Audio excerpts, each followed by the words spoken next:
I'm Pastor Boone, and I am a pastor. I'm also the founder of a nonprofit, Oaks Village.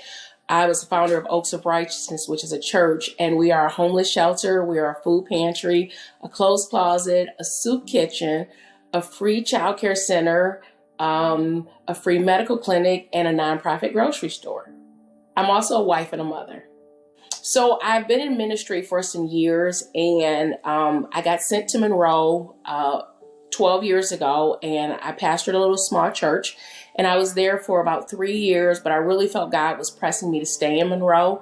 So my husband and I, we made the decision to start our own church. And when we started our own church, we went to go buy a building, and the building it had a warming shelter in it at one point. So they were going to close the warming shelter. And I showed up one day and there was a homeless man laying on the ground. We were just going to look at the building. And I was thinking, wow, I'm taking this man's home away.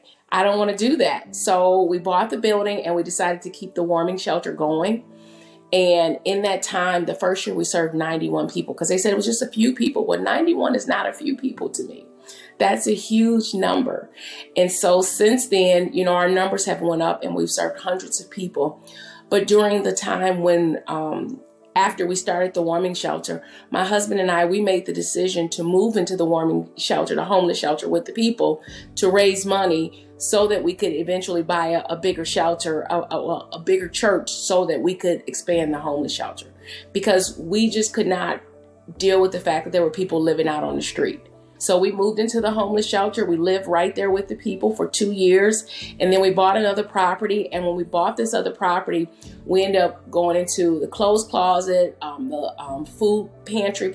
We started a food pantry. We did a lunch program. We just started expanding to more stuff because people would come into the shelter with like nothing but the clothes on their back. So we would get furniture, we would get clothes, we would get whatever just to kind of help people to get on their feet.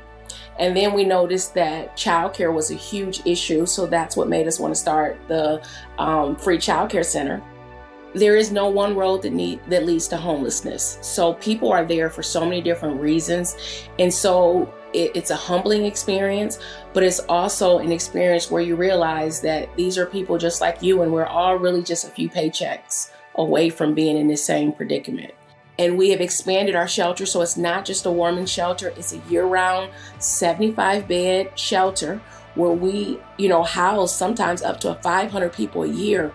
And so we do write for grants, but I'm also an unpaid pastor. So anything that I would make, I just put back in the ministry because I believe in this and I just want to see people reach their best life, people to be happy, to be whole, and to see people off the streets. In this community, we have so many volunteers. It is absolutely amazing. I have volunteer nurses, volunteer doctors, teachers, cooks.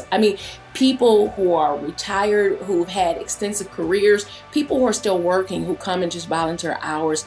It has been amazing what this community has done. I love Monroe, and the people in this town have really stepped up. And I think if every town and every group, everywhere, every people in every community would do this, we could solve so many problems. And that's really just it. Just loving people as you love yourself, and just letting people know that they matter and they're important.